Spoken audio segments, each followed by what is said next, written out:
In this video, let's talk about the worst Chinese dramas of 2020.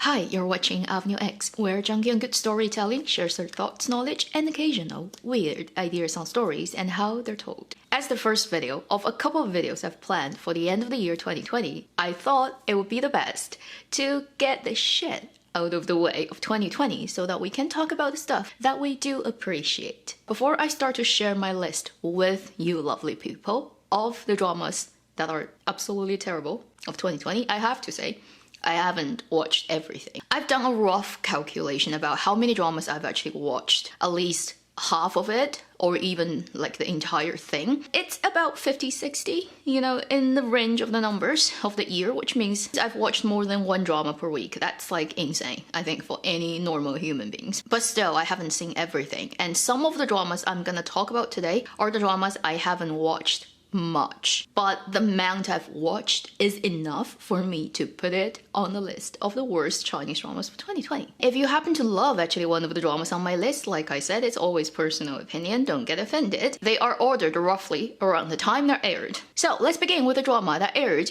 in February this year called 完美关系 Perfect Partner, led by Huang Xuan and Tong Liya. It is a 51 episodes, super long, boring, filled with trope, does not make any logical sense drama that I highly recommend you skip if you want to maintain any good impression of those two leading actors. If you are a person who works in public relation, please do not copy any of the moves that the leading characters do for their clients, because you may get chased down the alley by your clients with a baseball bat. You would have messed up their life terribly. They would have done better without hiring you and just deal with whatever crisis in their life themselves. My audience probably know, personally, I really like the actor Huang Xuan. I still hold some hope for him. Particularly this year, he's been in a couple of productions that's either already finished production or in the process of getting made that may turn out to be really good projects next year. So if you are like me, you like the actor or the actress, I would highly recommend you skip this drama. Do not watch it. The second drama on my list is called 爱情的开关 As Long As You Love Me, led by Xiong Ziqi and Lai Yumeng. It aired in March and pretty much nobody watched this drama, probably among my audiences. If you did watch it, let me know. Just because I didn't make a video and I didn't talk about it doesn't mean I don't know its existence, and because of how ridiculously bad it is, I highly recommend you also do not go and waste your time and check out this drama. There is just nothing in this drama that's worth your time. The tropes, the scenes, the stuff that's been designed into the plot looks archaic and absolutely embarrassing. And then if you want to even discuss logic, nobody does anything that makes any sense. The combined IQ of all the characters in this drama probably is less than 250. And in case you don't know, 250 250 in Chinese is a colloquial term that means you're stupid. And for this incredibly embarrassing and bad drama, it's 48 freaking episodes long. So I mean, if you actually manage to watch through the whole thing, you must have some superhuman power. This drama contains a scene that takes place on the roof of a building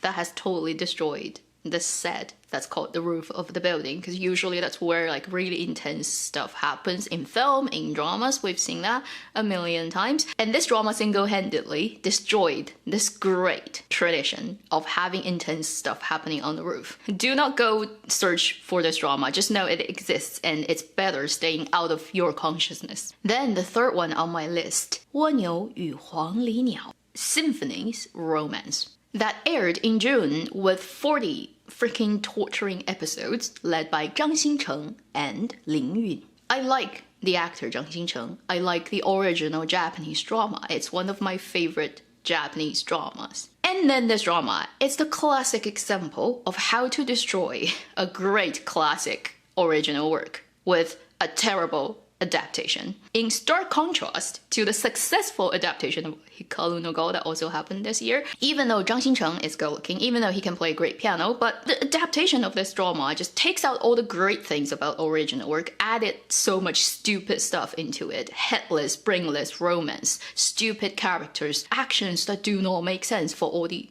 characters to do, and Lin Yun's acting. While I was watching her performance, I feel like I need oxygen mask to breathe because I was on the brink of fainting. What a terrible reiteration of a great character and a great performance. So if you are a fan of the original manga or the original Japanese TV series, go and rewatch it and just totally do not recognize or admit that there is a remake comes from China, happened in 2020. Let's erase that from the history of Chinese dramas and also erase that from the portfolios of Zhang Xincheng, who's a pretty good actor. The summer of 2020 for Chinese dramaland is a pretty good time. A lot of good dramas happened. And then once we head into autumn, shit starts to happen again. The fourth one on my list is none other than the crappy drama called 最美逆行者, Heroes in Harm's Way, that aired in September. That's made by CCTV, only 14 episodes because originally they planned for longer and they just didn't have time to finish the whole thing. They did this whole thing because Guangdian, the NTRA, the China's censorship organization of dramas, did their version and they're jealous. And because they have the freedom of making their own dramas not getting censored by NTRA, therefore they made it. Oh my god. It's such a crappy show. And the funny thing is, in China, on Douban, which is the rating website for books and films and televisions, up till today, there's still no rating for this drama. They closed the function for rating for this drama. I've merely mentioned it in one of my weekly videos about how crappy it is, and people actually left really weird comments under the video, which I deleted. It is super disrespectful to all the women's contribution during the fight of the pandemic that happened in China earlier this year. It is produced by the guy who makes the most misogynistic kind of television series possible in China. Thankfully, NTRA did their own version, which is a much better one, and a drama that I highly appreciate. I made a review about. So, for CCTV's terrible series called 最美逆行者, it should be caged with concrete, like a radioactive dead corpse and buried 1,000 feet under the ground, never being excavated again. Then, heading into October, fifth on my list is Ruyi Fangfei, the blooms at Ruyi Pavilion. Well, I feel it's a little bit unfair to put this drama here because there are many dramas that are just as crappy and just as useless and pointless and worthless as this period drama in Chinese dramaland that we've seen this year, but I have to pick one. So I picked this one because it left a strong impression on me, so what can I say? If they aired in January, maybe I wouldn't even remember it existed at this point. This drama is led by Ju Jingyi, Zhang Zhehan, also including quite a few people I really do like. But even that is not enough for me to not put it on a worst dramas list. In this drama, you will encounter also plots that do not make any logic sense, scenes that do not follow each other, characters who pretty much have no rationality and brain and any analytical abilities, and our female lead who has a permanent makeup under whatever circumstances, including on her own father's funeral. Perfect eyelashes, bright red lipsticks. I wonder why her family hasn't beaten her to death at that point. This drama supposedly has a lot of political conspiracies about power struggles, about who can get to the throne, but everybody who does any of that does it in the most stupid way imaginable. It is a very weird situation that someone who is educated enough to write a script, typing, so they've been educated in the language, still can write something that totally doesn't make any sense. And there are a lot of lines written in this drama that if you understand Chinese, you will find it absolutely laughable. And also our male lead kind of doesn't exist for the first 10 episodes or something. It is a project that appears to be something that it's just made quickly to cut the chives of the fans of any particular leading actors or actresses. It will be forgotten and left in the history of Chinese drama soon enough. And for the couple of actors I really do appreciate who are in this drama, I'll remember them in their other works. Heading into November, now we have the rest of the list all happening in this month. So we can safely say 2020 November is the avalanche month of crappy dramas in Chinese dramaland. I highly suspect all the production companies and the platforms who know that what they have on their hands are crap are trying to check them out before the end of the year, because usually December is the month that some good stuff comes out and you head into next month. So, you know, for the end of 2020, we have to get the return, get investment, get the closing payment, get all the ad for those crappy dramas as much as we can. November, holy moly, so bad. Since the next 5 dramas are all in this month, let's not talk about it in any particular order. First thing that comes to my mind, Yan Yun tied The Legend of Xiao. I've already made a ranting video Here it is about this drama. Also in China, a lot of drama reviewers have made ranting videos on this drama. Yeah, my opinions are there, so you can go and watch it. I am thankful that I only watched a couple of episodes in the beginning and didn't waste my life. I just hope this type of period drama with Mary Sue characters, absolutely childish, naive, stupid look of history can die in peace in Chinese drama land. They might as well just take a photo of all the leading actors dressed up, print them out as big photos, 1-to-1 ratio of real human, just stick them in the ground and film it. And have some dubbing actors dubbing the lines. That would be pretty much the same thing. What a waste of energy and resources to actually drive an entire crew out on the prairie and film the whole thing. How much food, energy have you wasted? The amount of carbon emission created by this production is totally not justified. Then let's move on to the 7th, 雷霆战将. The Drawing Sword 3. It aired for 9 episodes and it got taken down because too many people complained about how inaccurately, how ridiculously it depicts a war that was life and death for China. I've also talked about this very briefly in weekly videos. I think it deserved it. And I'm happy it got taken down, because the longer it stayed there, it would be worse for the leading actors, who happen to be actors I actually do like. Zhang Yunlong, Gao Weiguang, they're both from Jiaxing, so their agency is just such a crappy company, right? Like, why do you pick this type of projects for your actors? Earlier this year, they've both got dramas that are appreciated by people in different ways, such as My Roommate is a Detective, in which Zhang Yunlong plays Qiao Siye. That is still till now one of my favorite characters of 2020, coming from Chinese dramaland. And then Gao Weiguang played in Pillow Book, his ancient god, like the greatest white-haired god ever. So just when you think, this seems to be a pretty good year for those two, they have this drama that they made years ago, and they are actually both quite embarrassed about, but they have no choice about when it will air. And it airs at the end of this year, and it becomes something that everybody rants about. Literally every drama reviewer I know in China ranted about this drama.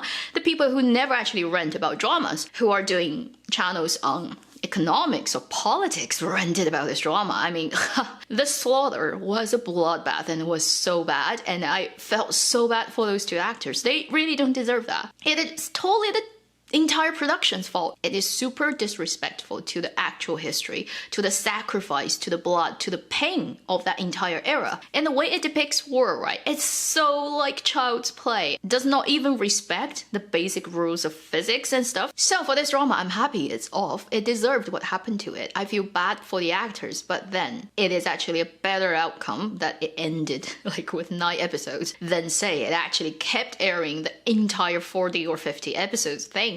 I can't even imagine what would happen if that really took place. Then let's move on to the 8th on my list, a drama that took the open slot because Drawing Sword was pulled down. It had to suddenly show up. 爱的厘米, the Centimetre of Love. First, like, this doesn't make sense. Like, that title has nothing to do with the drama itself. Then the drama is led by Tong Liya and Tong Dawei. You have a girl who is a super talented and strong and very capable pilot. It's not like anybody can be chosen as a pilot. And the setup is so weird. It's like she's from a family where she has a biological younger brother that the whole family dotes upon, and she is like the girl that nobody wants, and still she manages to go through like a pilot school. If their parents are really that partial to the male descendant instead of the female, she probably will never even get the opportunity to get educated, but doesn't matter. She's super successful, she's really capable, she earns a lot of money, and her family still treats her like shit. Yeah, it makes a lot of sense. And she let people stomp on her,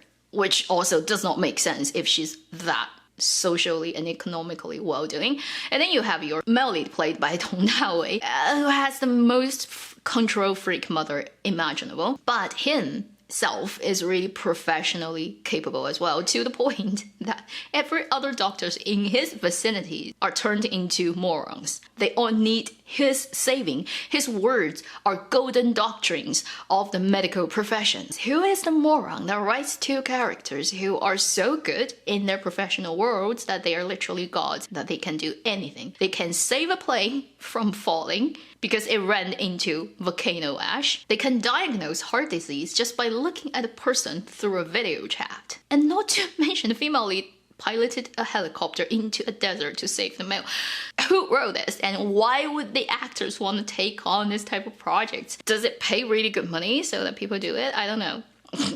As a family member of a doctor who has worked in her field, cardiology, for over 35 years, I cringe at any inaccurate portrayal of the medical profession. So this drama is like, no.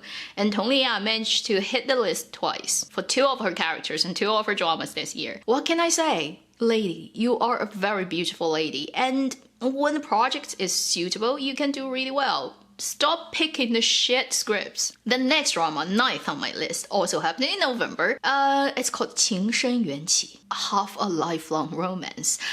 It's 半生缘. Do you know 半生缘? 半生缘 is a very famous literature piece written by Zhang Ailing. It had been made into films and also previously a television series many years ago. It's very well known in China, in the Chinese language speaking region, really. This work and the characters and the stories, it's super familiar. So they made another version, but then they dare not use any actual title, so they had to call it 情深缘起 because probably they know they've totally butchered the original work. This is a classic example of failure by terrible casting. Like nobody, no character in this drama has been casted correctly. 蒋欣、刘嘉玲、郭晓东、郑元畅 and playing 半生缘.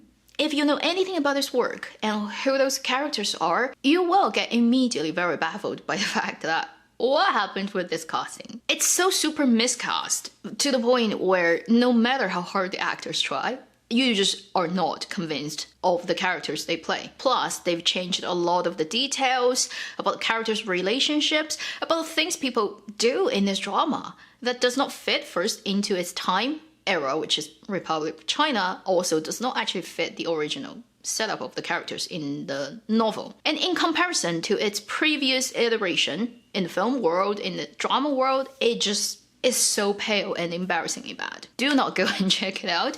If you want to watch a version of 半生缘, watch the film.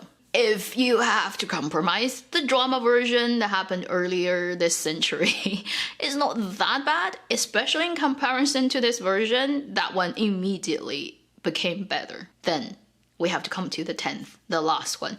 And also, similar situation to 半生缘, another adaptation of another classic work that once you've seen this current version, you will feel all its previous versions have raised up their ratings at least like 10%. That is 鹿鼎记, the deer and a cauldron. And I feel so bad for Jin Yong had he still being alive today and being conscious and, enough to understand what the heck people are doing with his work and legacy. It is his final long-form novel in his collection of wuxia novel that is often considered as first a deconstruction of the universe that he built up throughout the years of his career writing those novels. Second is his closest attempt and almost successful entirely attempt of stepping away from the entertainment-oriented novel writing to serious literature. A lot of people would consider 鹿鼎记 to be like that because it gives us a very unconventional hero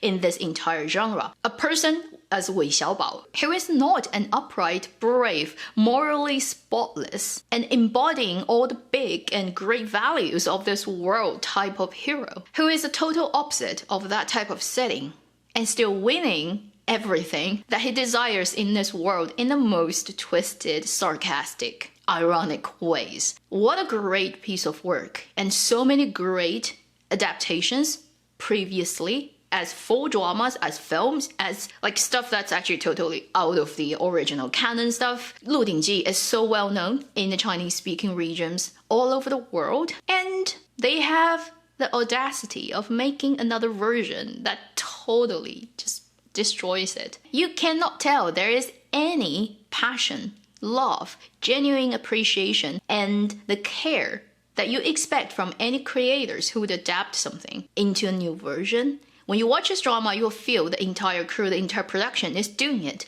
to make it a total farce, to make it as bad as possible so that people would discuss about it. And that's the only way they can make money. That means a lot of click rates. That means selling it for a lot of ad money because they know people to click into it just to see how bad it is. I'm guessing that's probably what they decided to do. And I feel so bad that it is Jin Yong's work that's being treated this way. C'est la vie. Huh? What can we do? And then because of the production company, Xinli is like neck deep in shit.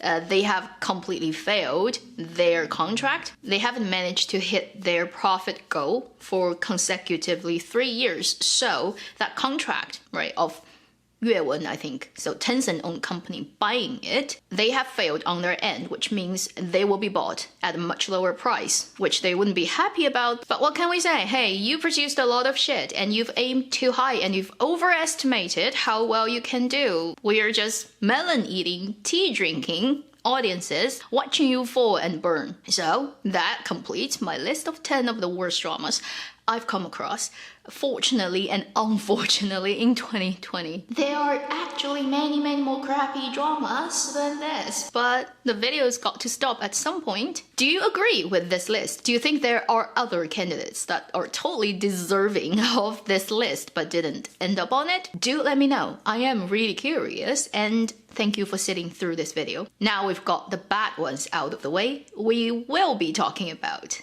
the good ones. Thank you for watching Avenue X. I'll see you in my next video. Meanwhile, live long and happy drama watching.